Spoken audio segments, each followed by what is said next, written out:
थोड़ा सा कॉम्प्लेक्स लग रहा है, लेकिन लेट्स सी क्या होता है, सॉल्व कर लेते हैं। Okay, in the figure AD is 23 meter. AD, this A and D. Okay, this is 23 meter. DP is 7 meter.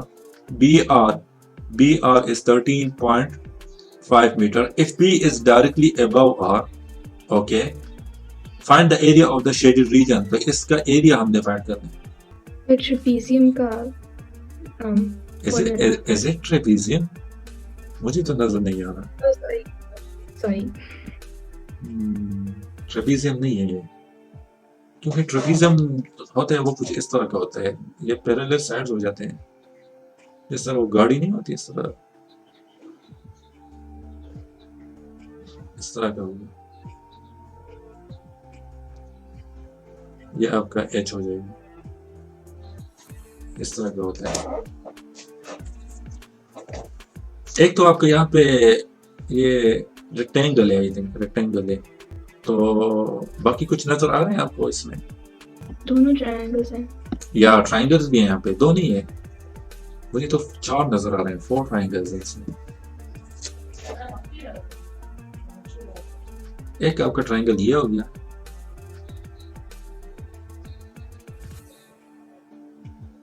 एक आपका ये हो जाएगा, एक आपका ये हो जाएगा, एक आपका ये हो जाएगा। तो 4 ट्रायंगल्स हैं। अगर मैं इस तरह कर लूं कि ये कंप्लीट रेक्टेंगल सा है ना, इसका टोटल एरिया सबसे पहले फाइंड कर लेते हैं, उसके बाद देखते हैं कि क्या बनता है। ओके, अच्छा, एरिया, टोटल एरिया के लिए मुझे क्या रिक्वायर्ड होगा? ये लेंथ रिक्वायर्ड होगा, ये लेंथ आपका कितना है? 23 मीटर है, और ये लेंथ मुझे रिक्वायर्ड होगा, लेकिन ये लेंथ कितना है? 13.5 times 2 13.5 टाइम्स 2।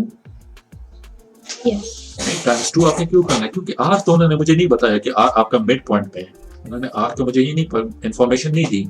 अगर आर का वो ये कह देते कि ये आपके मिड पॉइंट पे है, तो फिर मैं कहता कि ये 13.5 टाइम्स 2 कर लूं।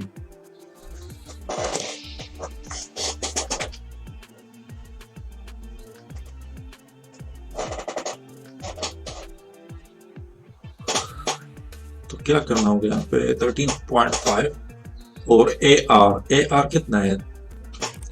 ऊपर नीचे लेफ्ट राइट देख लो, शायद कुछ मिल जाए।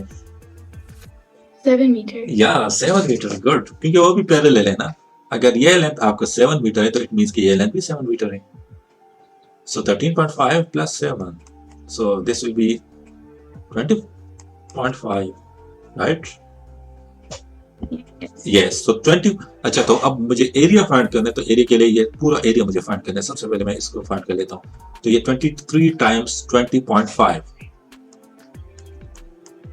so that will be equal to 23 times 20.5, that will be equal to 471.5 metre square आएगा, क्योंकि यहाँ पे मीटर है तो मीटर स्क्वायर आ जाएगा। अच्छा, टोटल मेरे पास 471.5 आ गया। अब मुझे इस तरह करना है कि शेडेड रीजन के लिए क्या करना होगा? शेडेड रीजन के जो एरिया मुझे फाइंड करना है उसके लिए क्या करना होगा? इन चारों का मैंने अलग अलग एरिया फाइंड करना है, उसके बाद वो इस टोटल एरिया से सब्ट्रैक्ट करना है। So I will get the area of the shaded region. तो formula for finding the area of the triangle is equal to, let's say this is A, this is B, this is C, this is D.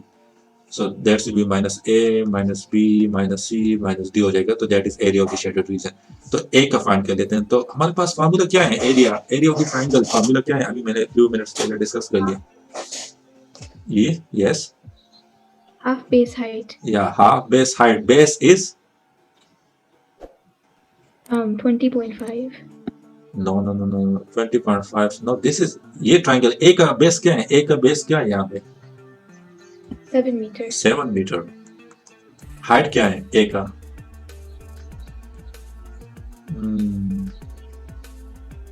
This height is not given to me. So मैं इस तरह कर लेता हूं कि ए Q लिख लेता हूं। ओके, एक क्यों लिख लेता हूँ इसकी जगह, क्योंकि मुझे तो कुछ नहीं गिवन यहाँ पे, ये लेंथ भी यहाँ पे भी कुछ गिवन नहीं है। सही है, तो ये लेंथ में एक क्यों लिख लेता हूँ। ओके, तो ये क्या हो जाएगा 7 divide by 7 A Q divide by 2 हो जाएगा। तो यहाँ पे ए की जगह मैं 7 ए क्यू डिवाइड बाई 2 लिख लेता हूँ।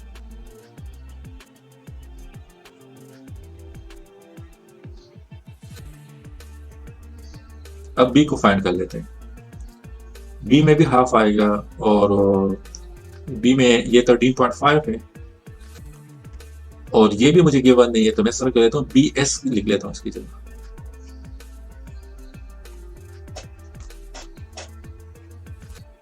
अच्छा, तो यहाँ पे बी एस आ जाएगा, बी की जगह 13.5 divide by 2 into B S आ जाएगा। अब मैं इस तरह कर लेता हूँ कि सी का फाइंड कर लेता हूँ, तो सी का क्या हो जाएगा 13.5 अपनी जगह पे आ जाएगा और ये सी एस आ जाएगा यहाँ पे। तो यहाँ पे सी क्या हो जाएगा 1 डिवाइड बाई 2 13.5 सी एस आ जाएगा। डी का फाइंड कर लेता हूँ, तो डी का बेस क्या है, यहाँ पे बेस क्या होगा डी का 7 मीटर। और दूसरा क्या हो जाएगा दैट विल बी डी क्यों आ जाएगा। सो डी की जगह मैं इस तरह कर लेता हूँ कि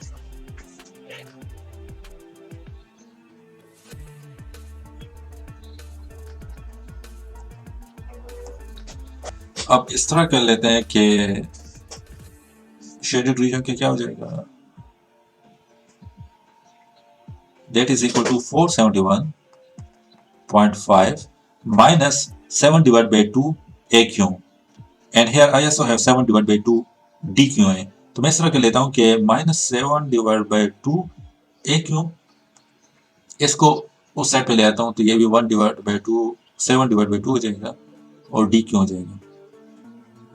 फिर मैं ये लिख लेता हूँ -13.5 divided by 2, this is BS minus 13.5 divided by 2 CS। अच्छा, अब मेरे पास 23 मुझे गिवन है, तो 23 मैं इसको इस तरह लिख सकता हूँ कि 23 is equal to the addition of A Q plus Q D. सही है, सो यहाँ पे मैं इस तरह कर लेता हूँ कि 471.5 आ जाएगा -7 डिवाइड बाई 2 इनसे कॉमन कर लेता हूँ। सही है, तो अंदर क्या रह जाएगा,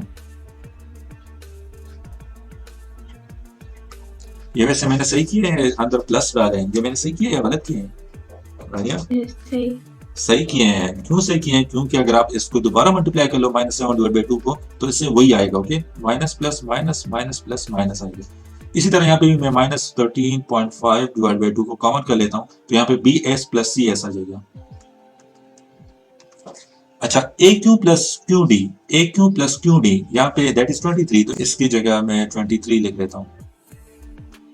इसी तरह B S plus S C, ये भी मेरे पास पैरेलल है तो 23 है, तो इसकी जगह मैं 23 लिख लेता हूँ। तो आपका ये क्या आ जाएगा, इसको बस सिंपल सिंप्लीफाई करना है, तो 471.5 माइनस 7 टाइम्स 23 से क्या आएगा, that's 161 divide by 2, so that's equal to 80.5 minus 13.5 times 23, 13.5 times 23, that's equal to 3 times 0.5 divided by 2, that will be 155.25। अब इससे सब्ट्रैक्ट कर लो 0.75, यहाँ पे क्या था मीटर स्क्वायर, या मीटर स्क्वायर आएगा। So this is the area of shaded region. तो ये शेडेड रीजन का क्या रहेगा, दैट इज 235.75। Got it?